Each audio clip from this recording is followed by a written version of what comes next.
Hello दोस्तों, क्या हाल है। तारीख आज 20 मार्च 2025, दिन गुरुवार, हिंदी तिथि षष्ठी। और आइए बात करते हैं आज के मुख्य समाचार में देश भर की तमाम बड़ी खबरों पर नजर डालते हैं। देखिए दोस्तों, एक तो आज के दिन को वर्ल्ड हैप्पीनेस डे के रूप में मनाया जाता है, यानी अंतर्राष्ट्रीय प्रसन्नता दिवस। हमेशा हंसते रहो, सबको हंसाते रहो और सबकी खुशियों में खुशी मनाओ, तभी तो जिंदगी जीने का मजा है ना। चलिए दोस्तों, आगे बढ़ते हैं खबरों में। देखिए, पहली खबर, भारत में सोलर एनर्जी पर एक रिपोर्ट आ रही कि सोलर सेल और मॉड्यूल का आयात 20% और 57% तक घटा है, यानी made in India solar technology दिनों दिन बढ़ रही है। और अगली बड़ी खबर देखिए, बच्चों को उपहार में दी गई संपत्ति को भी रद्द कर सकते हैं माता पिता। मद्रास हाईकोर्ट की तरफ से बड़ा फैसला सुनाया गया एक केस की सुनवाई करते हुए कि जो बच्चे उनके माता पिता की देखभाल नहीं करते हैं, तो ऐसे में उनके माता पिता अपने बच्चों यानी बहू बेटियों को दी हुई संपत्ति गिफ्ट डीड को भी वापस रद्द कर सकते हैं। उनके पास ये अधिकार होता है। चलिए अगली बड़ी अच्छी खबर देखिए, यूपीआई से पेमेंट लेने पर अब कमाई भी होगी। सरकार की तरफ से एक बड़ा फैसला लिया गया और केंद्र सरकार ने यूपीआई इंसेंटिव स्कीम को अगले 1 साल तक के लिए बढ़ा दिया है। यानी जो दुकानदार, कोई भी कारोबारी, छोटा बड़ा बिजनेसमैन अगर यूपीआई के जरिए ग्राहक से पेमेंट लेता है तो 2000 रुपए तक के ट्रांजैक्शन पर अब दुकानदार को 3 रुपए एक्स्ट्रा मिलेंगे। इस योजना पर सरकार 1500 करोड़ रुपए खर्च करेगी। वैसे ये स्कीम पहले से ही चल रही है, लेकिन बीते दिन केंद्रीय कैबिनेट बैठक में सरकार ने फैसला लिया इस स्कीम को 31 मार्च 2026 तक बढ़ा दिया है। केंद्रीय मंत्री अश्विनी वैष्णव ने कहा कि इस स्कीम में रुपे डेबिट कार्ड और भीम यूपीआई के जरिए 2000 रुपए तक के पर्सन टू मर्चेंट यानी P2M ट्रांजैक्शन करने पर छोटे दुकानदारों को 0.15% तक इंसेंटिव भी दिया जाएगा। देश में डिजिटल यूपीआई पेमेंट को बढ़ावा देने के लिए सरकार की तरफ से ये फैसला लिया गया है। और इसके अलावा दोस्तों, अगर आप भी गूगल पे, फोन पे, पेटीएम वगैरह का इस्तेमाल करते हैं तो यूपीआई ट्रांजैक्शन के नियमों में भी सरकार ने एक बड़ा बदलाव किया है। 1 अप्रैल 2025 से अगले महीने की पहली तारीख से ये नए नियम लागू होने जा रहे हैं। आगे मैं आपको बताऊंगा ये पूरे रूल्स के बारे में डिटेल जानकारी। फिलहाल देखिए अगली बड़ी खबर, मारुति और टाटा के बाद अब हुंडई और होंडा कंपनी ने भी अपने व्हीकल्स यानी गाड़ियों के दाम बढ़ा दिए हैं। 4% तक कीमतों में बढ़ोतरी का ऐलान किया है। कंपनियों का कहना है कि मैन्युफैक्चरिंग कॉस्ट बढ़ने की वजह से गाड़ियों की कीमतें बढ़ानी जा रही अगले महीने अप्रैल से ही।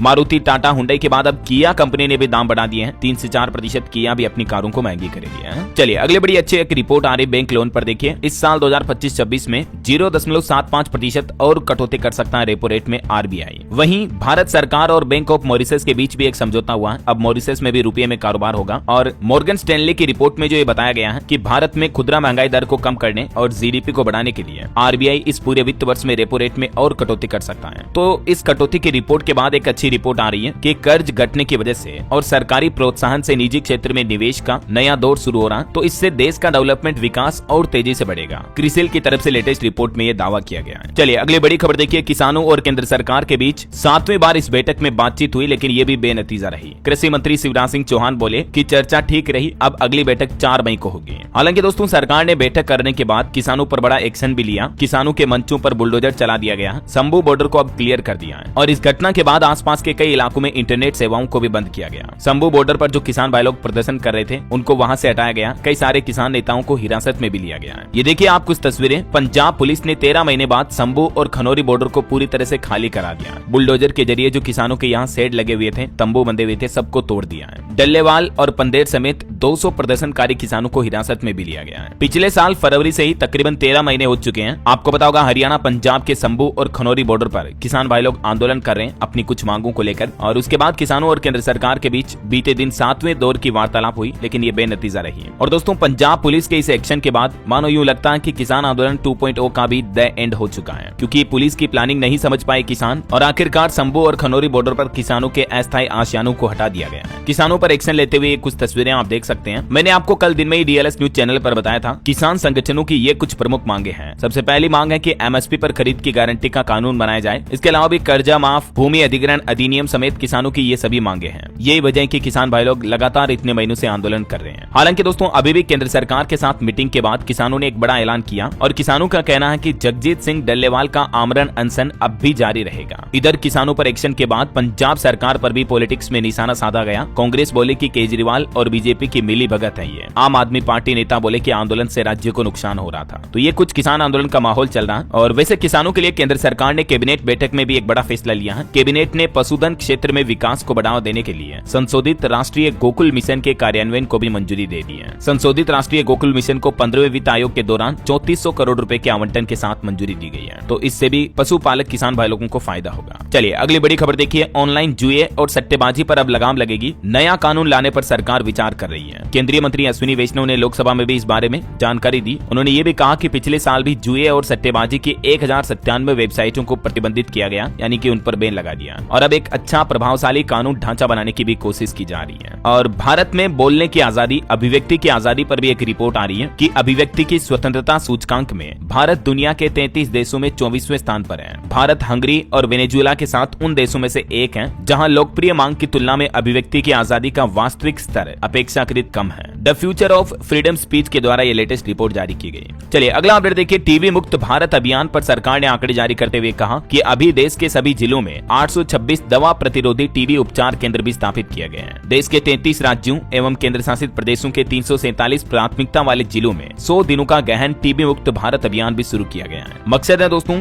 देश भर से टीबी को बिल्कुल खत्म करना। और ये टीबी रोग और इसके उपचार से संबंधित हेल्पलाइन नंबर भी सरकार ने जारी किए हुए हैं, टोल फ्री नंबर। और देखिए प्रधानमंत्री जन आरोग्य योजना पर भी सरकार ने रिपोर्ट जारी की। कहा कि इस योजना के तहत कैंसर पीड़ितों का भी इलाज हुआ। ग्रामीण क्षेत्रों को 75% से भी ज्यादा लाभ मिला। सरकार की तरफ से संसद में ये डेटा जारी किया गया। वहीं स्टूडेंट छात्र छात्राओं के लिए भी सरकार ने फैसला लिया। विज्ञान धारा योजना से अब तक 57,869 व्यक्तिगत लाभार्थियों को लाभ पहुंचा है। देश में वैज्ञानिक अनुसंधान, नवाचार और तकनीकी विकास क्षेत्र को बढ़ाने के लिए ये जो सरकार की एकीकृत योजना है, इसमें 21-22 से लेकर 25-26 तक इतने करोड़ रुपए की धनराशि जारी की सरकार ने। और केंद्र की नरेंद्र मोदी सरकार का एक और बड़ा फैसला देखिए। असम राज्य में 10,601 करोड़ रुपए का नया यूरिया प्लांट भी शुरू किया जाएगा और इससे किसान भाई लोगों के लिए खाद का उत्पादन बढ़ेगा। केंद्र सरकार की तरफ से बीते दिन कैबिनेट बैठक में इस फैसले को मंजूरी दी गई। एक साल में यहाँ से 12.5 लाख टन से भी ज्यादा यूरिया प्रोडक्शन होगा। इसके अलावा भी केंद्रीय कैबिनेट बैठक में कुछ और फैसले लिए गए। महाराष्ट्र में 6 लेन ग्रीनफील्ड हाईवे बनाया जाएगा और किसानों के लिए मिल्क प्रोडक्शन बढ़ाने के लिए भी 2 नई परियोजनाओं को मंजूरी दी गई है। बाकी यूपीआई इंसेंटिव स्कीम को 1 साल तक के लिए बढ़ा दिया, ये तो मैंने आपको बता ही दिया था। और इसके अलावा कैबिनेट बैठक में असम में नाम रूप 4th उर्वरक संयंत्र की स्थापना को भी मंजूरी दी है। तो ये कुछ केंद्रीय कैबिनेट बैठक के बड़े फैसले रहे, है ना। चलिए अगली खबर देखिए। माइक्रोसॉफ्ट के संस्थापक बिल गेट्स और प्रधानमंत्री नरेंद्र मोदी ने भी मुलाकात की। कई अहम मुद्दों पर चर्चा हुई। दोनों ने बातचीत में बताया कि हमने आने वाली पीढ़ियों के लिए बेहतर भविष्य बनाने की दिशा में तकनीक, इनोवेशन समेत विभिन्न मुद्दों पर बातचीत की। बिल गेट्स ने भारत के लिए कहा कि ग्लोबल हेल्थ और विकास में बदलाव लाने के लिए डिजिटल समाधान तैयार कर रहा है भारत। बिल गेट्स बोले कि एआई यानी आर्टिफिशियल इंटेलिजेंस में भारतीय नेतृत्व से दुनिया में नवाचार को बढ़ावा मिलेगा। यहाँ स्मार्ट महत्वाकांक्षी लोगों की कोई कमी नहीं है। चलिए बड़ी खबर देखिए। भारतीय पासपोर्ट रखने वाले 69 बांग्लादेशी घुसपैठियों के खिलाफ भी लुकआउट नोटिस जारी किया भारत सरकार ने। वहीं सरकारी कर्मचारियों को बड़ा तोहफा मिला। अब 6,800 रुपए का अतिरिक्त बोनस मिलेगा। पेंशनर्स को भी फायदा होगा। पश्चिम बंगाल की मुख्यमंत्री ममता बनर्जी सरकार की तरफ से ये बड़ा तोहफा दिया गया है। सरकारी कर्मचारियों के लिए राहत की खबर है। देख सकते हैं आप डिटेल कब से मिलेगा बोनस। त्योहारी अग्रिम और बोनस राशि में भी बढ़ोतरी की गई है और रिटायर्ड कर्मचारियों को भी इसका लाभ मिलेगा। चलिए अगली खबर देखिए। सुनीता विलियम्स की वापसी के बाद उत्तर प्रदेश का बेटा उड़ान भरने को तैयार है। ISS यानी इंटरनेशनल स्पेस स्टेशन में जाने वाले पहले भारतीय बनेंगे उत्तर प्रदेश के शुभांशु शुक्ला। ये यूपी लखनऊ के ग्रुप कैप्टन है जो जल्द ही अंतर्राष्ट्रीय स्पेस स्टेशन की ऐतिहासिक यात्रा पर जाएंगे। मई 2025 में उनकी उड़ान यात्रा प्रस्तावित है। नासा और इसरो के सहयोगी मिशन एक्सियोम 4 में पायलट बनने वाले ये पहले भारतीय होंगे। और वैसे बीते दिन आपको पता होगा 9 महीने 14 दिन बाद पृथ्वी पर लौटी भारतीय मूल की सुनीता विलियम्स भी। हालांकि इनके स्पेसक्राफ्ट का टेम्परेचर बढ़ने की वजह से 7 मिनट तक संपर्क भी टूट गया था, लेकिन फिर भी अच्छी बात यह रही कि इनकी सुरक्षित लैंडिंग हो गई फ्लोरिडा के समुद्र तट पर। कोई अनहोनी नहीं हुई। आखिरकार सुनीता विलियम्स की वापसी के बाद न सिर्फ भारत बल्कि दुनिया भर में खुशियों की लहर छा गई। फायरिंग जैसा दिखा स्पेसक्राफ्ट। पैराशूट खुले जब समुद्र में लैंडिंग हुई तो डॉल्फिन ने घेर लिया। ये कुछ तस्वीरें आप देख सकते हैं। अद्भुत नजारे की। इनकी वापसी पर प्रधानमंत्री नरेंद्र मोदी ने भी कहा कि पृथ्वी को आपकी याद आई, वेलकम टू अर्थ, और उन्होंने सुनीता को भारत आने का न्योता भी दिया। चलिए अगला अपडेट देखिए। रिलायंस जियो की तरफ से एक नया प्लान लॉन्च किया गया 895 रुपए का, जिसमें 11 महीने तक एक्टिवेट रहेगा आपका सिम कार्ड। आपको बार बार 3-3 महीने में रिचार्ज करवाने की जरूरत नहीं पड़ेगी। और वहीं स्टूडेंट छात्र छात्राओं के लिए खबर है। यूपीएससी प्रतियोगिता परीक्षाओं में ईडब्ल्यूएस को आयु सीमा में छूट का लाभ नहीं मिलेगा। मध्य प्रदेश हाईकोर्ट की तरफ से एक बड़ा फैसला सुनाया गया। नंबर ऑफ अटेम्प्ट में भी राहत नहीं दी गई है। ईडब्ल्यूएस यानी इकोनॉमिकली वीकर सेक्शन, यानी जो गरीब तबके के छात्र छात्राएं होते हैं, उनको अब यूपीएससी एग्जाम में किसी तरह की एज लिमिट यानी आयु में छूट का फायदा नहीं मिलेगा, आरक्षण नहीं दिया जाएगा, है ना। चलिए बड़ी खबर देखिए। दिल्ली में कूड़ा कचरा फेंकने वालों पर अब कार्रवाई होगी और इसके लिए दिल्ली सरकार ने एक नोटिस भी जारी किया। कहा कि प्रतिदिन 100 किलोग्राम से ज्यादा कूड़ा पैदा करने वालों को अब MCD मोबाइल ऐप 311 पर रजिस्ट्रेशन करवाना अनिवार्य होगा। चाहे कुछ भी फैक्ट्री, कल कारखाना, उद्योग है, उनसे कचरा ज्यादा निकल रहा है तो इस मोबाइल ऐप पर रजिस्ट्रेशन करवाना अनिवार्य होगा, है ना। और बड़ी खबर देखिए, दुनिया में चल रहे टेरिफ वॉर पर हमारे विदेश मंत्री का कहना है कि आप पसंद करें या ना करें, लेकिन टेरिफ व प्रतिबंधों का हथियार के तौर पर अब इस्तेमाल होने लगा है और यही सच्चाई है। हाल ही में आपको पता होगा अमेरिका ने भारत समेत दुनिया के कई देशों पर टेरिफ काफी ज्यादा बढ़ा दिए हैं। उसके बाद दुनिया भर में महंगाई का माहौल बढ़ गया, तो इन्हीं हालातों पर विदेश मंत्री एस जयशंकर की तरफ से यह महत्वपूर्ण टिप्पणी की गई। वैसे भारत सरकार का भी प्लान है, भारत भी करेगा टेरिफ वॉर का ऐलान। सरकार 200 दिनों का मास्टर प्लान बना रही है, क्योंकि अमेरिका ने भारत में कई सारी चीजों पर टेरिफ बढ़ाया, तो अब दूसरी ओर भारत भी इस जंग में कूदकर सभी को हैरान करने वाला है। अभी पूरी दुनिया की नजरें अमेरिका, चाइना, कनाडा, मेक्सिको और यूरोप जैसे देशों के टेरिफ वॉर पर टिकी हुई है। इसी बीच भारत सरकार भी अलग अलग चीजों पर 12% टेरिफ बढ़ाने की सिफारिश कर रही है। अगले 200 दिन के लिए ये मास्टर प्लान तैयार किया गया।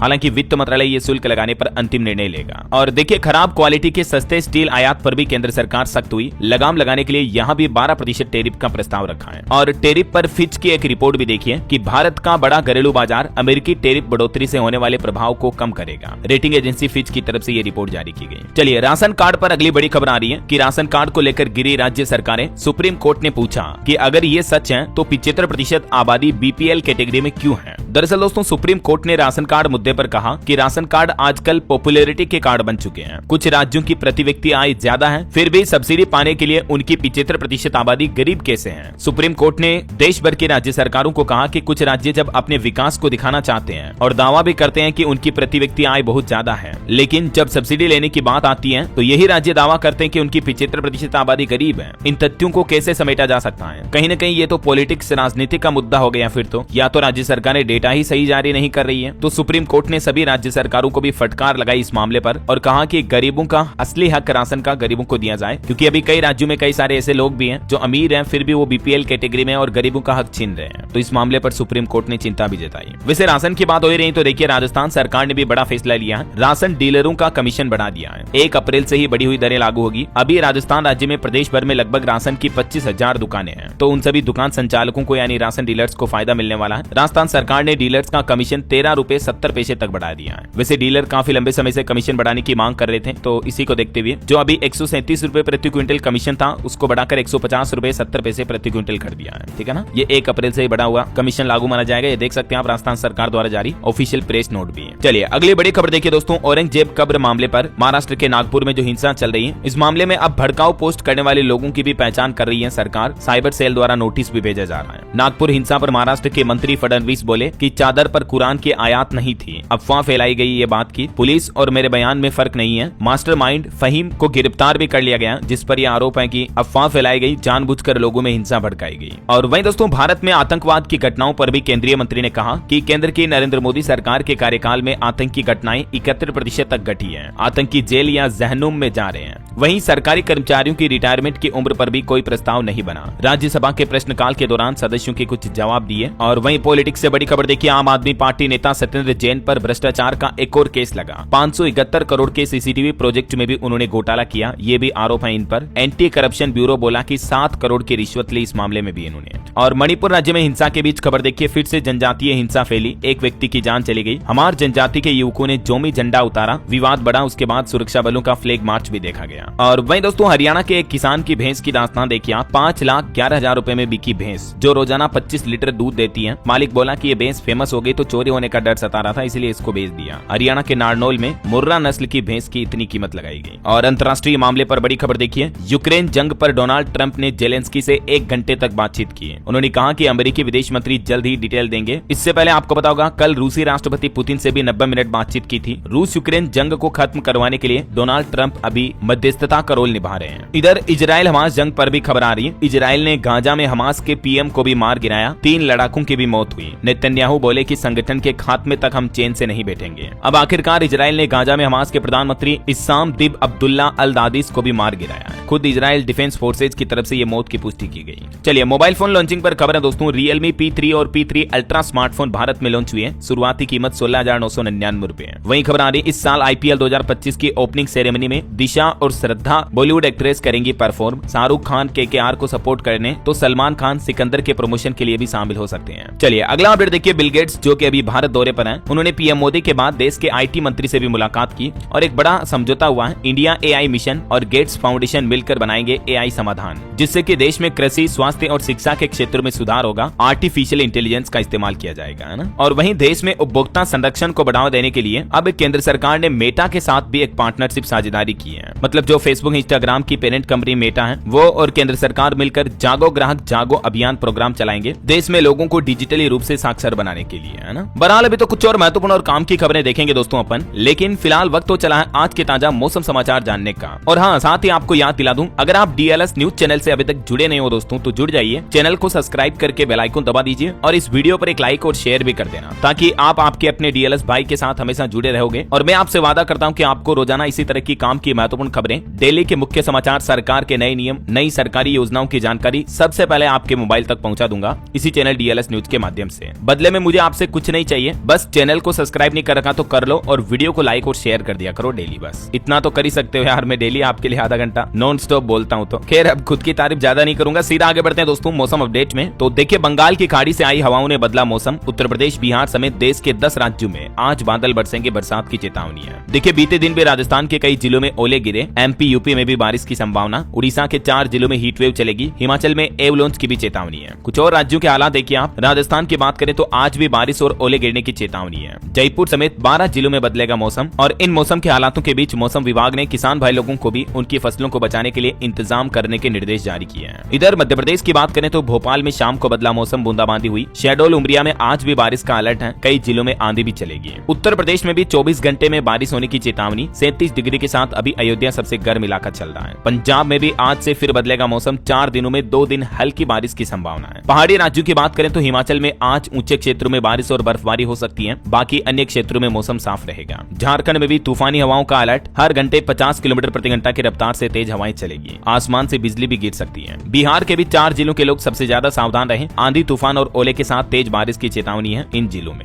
इधर छत्तीसगढ़ में भी वेस्टर्न डिस्टर्बेंस का असर दिखेगा। कोरिया समेत 4 जिलों में बारिश की चेतावनी जारी की गई है। और भारत के अलावा दोस्तों अंतर्राष्ट्रीय मौसम पर भी बड़ी खबर देखिए। अमेरिका में अभी इतना भयंकर तूफान और बवंडर आया हुआ, 37 लोगों की और जान चली गई। अमेरिका के 8 राज्यों में 2 दिन में आए 40 बवंडर। 2 लाख घरों की अभी बिजली गुल है। ये देख सकते हैं आप तस्वीरें, कितने ज्यादा तूफान और तबाही मची हुई है अमेरिका के कई राज्यों में। चलिए मौसम के बाद सराफा बाजार पर नजर डालें तो देखिए दोस्तों, सोने की कीमतों में लगातार बढ़ोतरी जारी है। 92,000 के करीब पहुंच चुका सोना। अभी अंतर्राष्ट्रीय बाजार में $3,000 के भी ऊपर पहुंच चुका है। ये अखिल भारतीय सराफा संघ के रेट है। 91,950 रुपए प्रति 10 ग्राम सोने का रेट चल रहा है। बीते दिन भी 700 रुपए की बढ़ोतरी के साथ। और जो ज्वेलरी का गोल्ड होता है वो भी 88,680 के ऑल टाइम हाई पर चल रहा है। हालांकि चांदी में मामूली गिरावट आई 432 रुपए की, और अभी चांदी 1 लाख के अंदर आ गई वापस, तो भी लगभग 1 लाख पर ही चल रही है। 99,968 रुपए प्रति किलो। मार्केट एक्सपर्ट का यह मानना है कि सोना 92-93,000 रुपए तक भी जा सकता है। और चांदी की बात करें तो इसी साल चांदी 1,08,000 रुपए तक जा सकती है। वैसे आप सोने चांदी में ETF के जरिए भी निवेश कर सकते हैं। मैंने कल शाम को DLS न्यूज पर एक अलग से वीडियो में आपको बताई है सारी detail. Gold and silver price hike, इस वीडियो में देख लीजिएगा आप, काफी इंपोर्टेंट चीजें आपको जानने मिलेगी, ठीक है ना।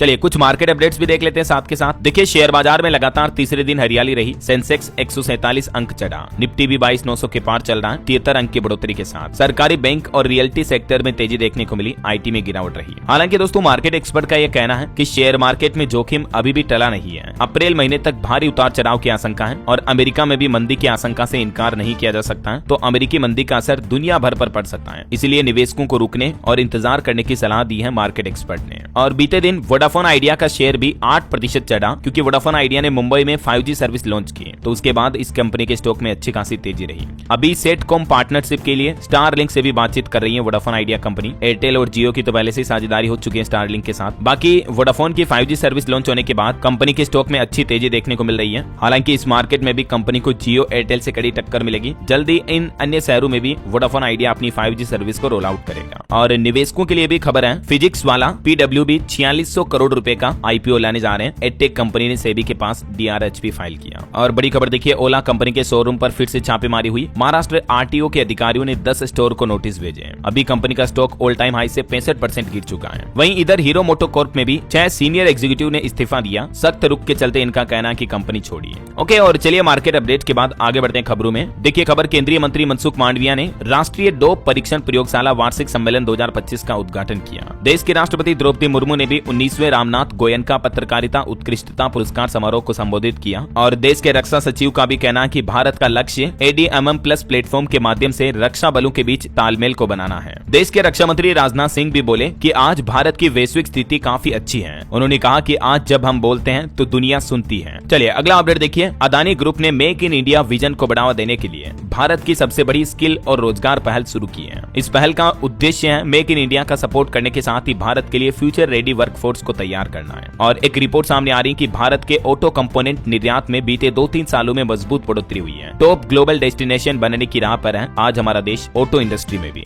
चलिए अगली खबर देखिए, मार्च के आखिरी हाफ मून पर गूगल कंपनी की तरफ से डूडल कॉन्टेस्ट निकाला गया है। लूनार साइकिल गेम खेलकर आप भी अवार्ड जीत सकते हैं। चलिए अगली खबर देखिए, दिल्ली पुलिस ने छेड़छाड़ से निपटने के लिए शिष्टाचार दस्ता नाम से एक नया अभियान शुरू किया है, जो कि लड़कियों की महिलाओं की सुरक्षा करेगा सार्वजनिक स्थानों पर। और वहीं केंद्रीय खेल मंत्री मनसुख मांडविया ने भी आयुष्मान खुराना को फिट इंडिया आइकन नोमित किया। करंट अफेयर्स के हिसाब से इंपोर्टेंट है, ध्यान रखिएगा, है ना। चलिए बड़ी खबर देखिए, उत्तर प्रदेश में अब संविदा कर्मियों की भी होगी फेस अटेंडेंस। मोबाइल ऐप के माध्यम से रखा जाएगा हाजिरी का रिकॉर्ड। जैसे मतलब परमानेंट कर्मचारियों के लिए नियम है ना, वो नियम अब संविदा कर्मियों के लिए भी लागू होगा। मुख्यमंत्री योगी आदित्यनाथ सरकार द्वारा निर्देश भी जारी कर दिए हैं। वहीं सीएम योगी ने अधिकारियों को भी सख्त चेतावनी और हिदायत देते हुए कहा कि जनहित के कामों में किसी भी तरह की लापरवाही हुई तो कार्यवाही तय है। जनता तक पहुंचे सभी योजनाओं का लाभ, सीएम ने सभी उच्च अधिकारियों को ये निर्देश जारी किए। चलिए अगला अपडेट देखिए, ओबीसी विवाद सुलझते ही शुरू होगी 2 से 3 लाख भर्तियां। सरकारी नौकरियों की बहार आने वाली है। पश्चिम बंगाल की मुख्यमंत्री ममता बनर्जी सरकार की तरफ से विधानसभा में इस बात की बड़ी घोषणा की गई। और वहीं खबर देखिए, सरकारी कर्मचारियों की सेवानिवृत्ति आयु यानी रिटायरमेंट उम्र में बदलाव का कोई प्रस्ताव नहीं है, केंद्रीय मंत्री ने लोकसभा में बताया। खबर है दोस्तों, बांग्लादेश पर प्रस्ताव पारित करेगा RSS संघ। कर्नाटक में 21 मार्च से ही RSS की 3 दिवसीय बैठक भी शुरू होने जा रही है। वहीं चारधाम तीर्थ यात्रियों के लिए भी अच्छी खबर है, तारीख आ गई। इस दिन से शुरू होंगे चारधाम यात्रा के लिए पंजीकरण। 30 अप्रैल को गंगोत्री और यमुनोत्री धाम के कपाट खुलने के साथ ही चारधाम यात्रा का आगाज हो जाएगा। फिर 2 मई को केदारनाथ और 4 मई को बद्रीनाथ धाम के कपाट खुलेंगे। और इससे पहले ही चारधाम यात्रा के लिए आज से ही पंजीकरण शुरू होने जा रहे हैं। आप ऑनलाइन उत्तराखंड के पर्यटन विभाग के पोर्टल के जरिए भी रजिस्ट्रेशन करवा सकते हैं। चलिए अगली खबर देखिए, सुनीता विलियम्स को भारत रत्न से सम्मानित किया जाए। पश्चिम बंगाल की मुख्यमंत्री ममता बनर्जी ने केंद्र सरकार से ये मांग की है। और वहीं खबर देखिए, सोते समय भी अब आपको अलर्ट रहना होगा। एक घटना देखिए जरा, चैन की नींद सो रही थी महिला, अचानक आया हार्ट अटैक और हो गई मौत। महाराष्ट्र के नासिक जिले के लासल गांव में ये एक चौंकाने वाली घटना सामने आई है। 28 वर्षीय युवती नींद में ही दिल का दौरा पड़ने की वजह से भगवान को प्यारी हो गई है। चलिए खबर देखिए, देश की पहली प्रोटोटाइप इलेक्ट्रिक सुपर कार तैयार की गई है यूपी प्रयागराज के अभिषेक की तरफ से। संगम नगरी के एक युवा ने देश की पहली इलेक्ट्रिक सुपर कार डिजाइन की है। ये तस्वीरें आप देख सकते हैं इस कार की। और वहीं एक अनोखी रोचक खबर देखिए,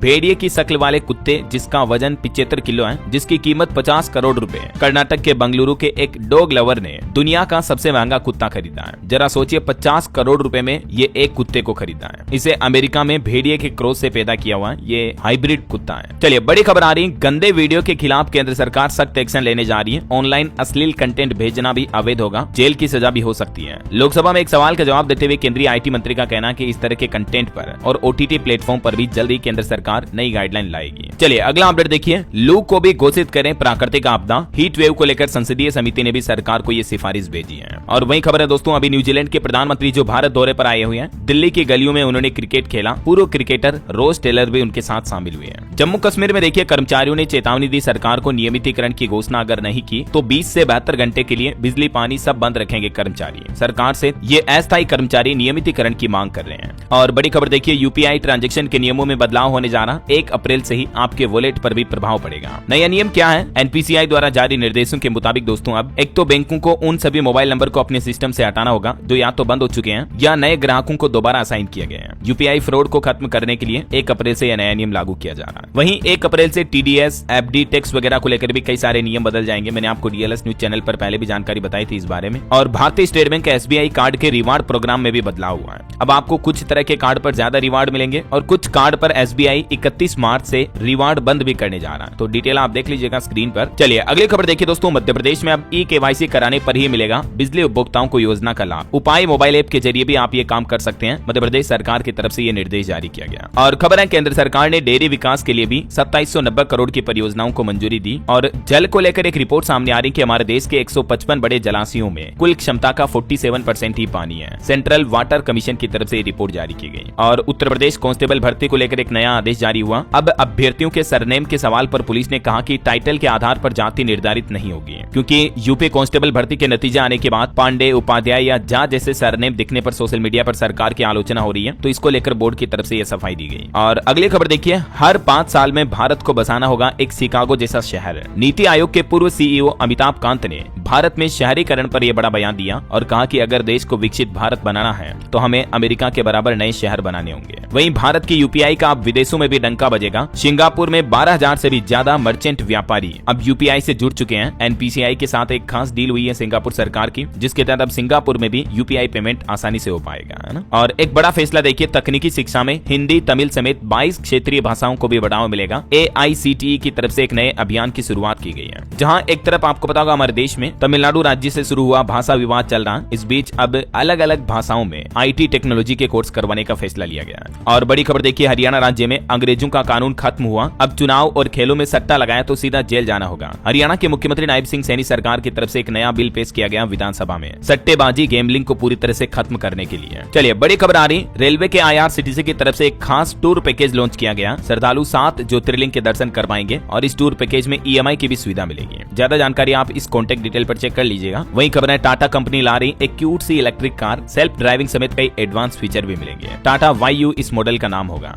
और एक बड़ी अच्छी खबर देखिए, शेयर मार्केट या म्यूचुअल फंड के डेटा अब आपके काफी ज्यादा सेफ रहेंगे। डिजी लॉकर में आप अपने डीमेट अकाउंट के डेटा को रख पाएंगे, नॉमिनी को भी फायदा होगा। सेबी ने डिजी लॉकर के साथ मिलकर निवेशकों को सुविधा दी है। डीमेट म्यूचुअल फंड जानकारी सुरक्षित रहेगी, अनहोनी होने पर परिवार को भी सुरक्षा होगी। चलिए खबर आ रही, उत्तर प्रदेश में बेसमेंट के नियमों में बड़ा बदलाव किया गया। विकास प्राधिकरणों को भेजा गया नया शासनादेश। नए नियम के मुताबिक एक तो मूल बेसमेंट में शौचालय बनाने की सुविधा दे दी गई है और भी कुछ रूल्स वगैरह में बदलाव किए गए हैं बेसमेंट से जुड़े, जिनकी डिटेल आप देख सकते हैं। और वहीं खबर देखिए, उत्तर प्रदेश में 207 करोड़ की लागत से सुधरेगी 563 सड़कें। यूपी सरकार द्वारा सड़कों पर विशेष मरम्मत अभियान शुरू किया जा रहा। और होली बाद उत्तर प्रदेश के बिजली विभाग का भी एक्शन जारी है। सिर्फ जालौन जिले में ही 100 से ज्यादा बकायेदारों के कनेक्शन काटे, 3 लाख का राजस्व भी वसूला। वहीं खबर है, यूपी में 7,500 करोड़ रुपए में आकार लेगा orbital rail corridor. Ayodhya, Kanpur समेत कई जिलों को रेलवे सुविधाओं का और लाभ मिलेगा। सर्वे कार्य भी 8 महीनों में पूरा हो जाएगा। और एक अच्छी खबर देखिए, बिहार वालों को भी रिझाने के लिए बीजेपी ने उत्तर प्रदेश में एक नया मास्टर स्ट्रोक प्लान शुरू किया। 6 जिलों की लिस्ट तैयार की है। भाजपा राजधानी लखनऊ समेत यूपी में 22 तारीख को स्नेह मिलन कार्यक्रम आयोजित करेगी। यहाँ उन 6 जिलों को चुना गया जहाँ बिहार के लोग सबसे ज्यादा रहते हैं। और वैसे बिहार से भी खबर आ रही दोस्तों, बिहार वन पोर्टल पर होगी हर बिहारी की कुंडली, नाम, पता, जाति वगैरह सब कुछ डिटेल मिल पाएगी। जैसे आपके आधार कार्ड में डेटा होते हैं ना, वैसे ही बिहार सरकार अब बिहार वन पोर्टल का निर्माण कर रही है। इस पोर्टल में एक ही जगह पर बिहार वासियों को 300 से भी ज्यादा सरकारी योजनाओं और सेवाओं का लाभ तो मिलेगा ही, इसके अलावा सभी लोगों के यहाँ सेफ डेटा भी सिक्योर रहेंगे। चलिए अगला अपडेट आ रहा, शिक्षित बेरोजगारों को नहीं मिलेगा कोई भी भत्ता। विधानसभा में जम्मू कश्मीर सरकार की तरफ से जानकारी दी गई, कहा कि ऐसी कोई योजना नहीं लाई जा रही है। वहीं झारखंड की हेमंत सोरेन सरकार ने किसानों को एक और खुशखबरी दी। लघु सिंचाई योजना के लिए अब राज्य में 2.5 एकड़ जमीन में भी तालाब बन पाएंगे। और टेक न्यूज से खबर आ रही दोस्तों, अब 10 मिनट से भी कम समय में घर पर पहुंचेंगे एप्पल के प्रोडक्ट्स। नो कॉस्ट EMI का ऑप्शन भी मिलेगा। जेप्टो ने एप्पल के साथ मिलकर ये पार्टनरशिप की है और क्विक डिलीवरी सर्विस मिल पाएगी अब आपको एप्पल की भी। वहीं खबर देखिए, गुजरात में फ्लैट से बरामद हुआ 100 करोड़ का सोना। लंबे समय से चल रहा था काले धन को सफेद करने का काम। गुजरात के औद्योगिक शहर अहमदाबाद में ये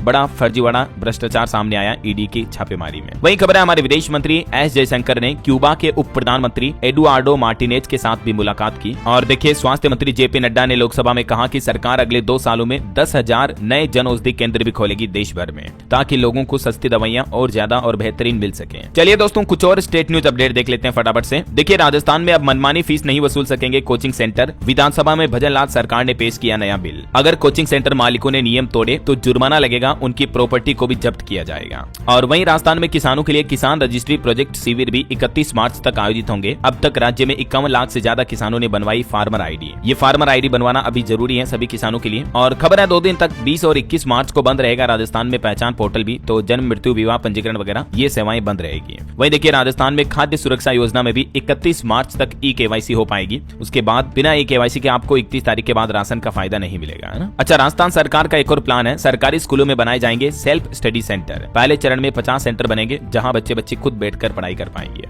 वहीं देखिए मध्य प्रदेश में रंग पंचमी पर गेर का जश्न कुछ तस्वीरों में देखिए कुछ यूं खेली गई। इंदौर में गेर होली, 5 लाख से ज्यादा लोग इसमें शामिल हुए हैं। बड़े ही भव्य तरीके से यहाँ गेर होली का आयोजन होता है दोस्तों। हर साल लाखों की संख्या में लोग इकट्ठे होते हैं। और एक कुदरत का अनोखा करिश्मा देखिए, छत्तीसगढ़ में एक साथ 4 बच्चों का जन्म हुआ। इनमें 3 बेटियां और 1 बेटा है। अब तक रिकॉर्ड है दोस्तों, दुनिया में सबसे ज्यादा 11 बच्चे एक साथ पैदा हुए हैं। इंडियाना का यह मामला था। लेकिन बीते दिन छत्तीसगढ़ के धमतरी जिले में भी पहली बार एक महिला ने 4 बच्चों को एक साथ जन्म दिया। और अच्छी बात यह है कि चारों के चारों बच्चे स्वस्थ हैं। अच्छी किस्मत वालों को मिलते हैं, है ना। चलिए रेलवे से खबर आ रही है, रेलवे ने 6 लोकल ट्रेनों को बहाल किया। रायपुर, बिलासपुर, कोरबा के यात्रियों को राहत मिलेगी। वहीं खबर है झारखंड के 6 जिलों में ओले गिरेंगे, बादल गरजेंगे, 40 किलोमीटर की रफ्तार से हवाएं भी चलेगी। और देखिए झारखंड में 330 करोड़ रुपए से रांची रेलवे स्टेशन का रीडेवलपमेंट का कार्य पूरा होगा। और हिमाचल बजट सत्र शुरू हुआ, विधानसभा में चिट्टे पर हंगामा हुआ। मुख्यमंत्री बोले कि नशा रोकने के लिए सभी पंचायतों की मैपिंग पूरी हुई। उत्तराखंड के मुख्यमंत्री ने 1905 हेल्पलाइन की समीक्षा की। समस्याओं का समाधान न करने पर अधिकारियों को नोटिस जारी करने के निर्देश भी दिए। और खबर है दोस्तों 23 मार्च को उत्तराखंड की धामी सरकार के 3 साल पूरे होने के मौके पर प्रदेश भर में कार्यक्रम भी आयोजित होंगे। देहरादून में मुख्यमंत्री पुष्कर सिंह धामी भी जनता को संबोधित करेंगे। और बिहार की नीतीश सरकार ने भी कैबिनेट मीटिंग की। 39 प्रस्तावों में से 38 पर मुहर लगी। भागलपुर, जहानाबाद वाले लोगों के लिए भी अच्छी खबर है, कई नई योजनाओं की घोषणा की गई है यहाँ के लिए भी। और वहीं देखिए सरकार ने संसद में कहा कि भारत की साल 2035 तक अपना अंतरिक्ष स्पेस स्टेशन बनाने की योजना है और 2040 तक चंद्रमा पर अंतरिक्ष यात्री को भी भेजेगा भारत। वहीं भारत और मालदीव के बीच द्विपक्षीय व्यापार लेन देन का निपटान भी भारतीय रुपये में करने की सहमति बनी दोनों देशों के बीच।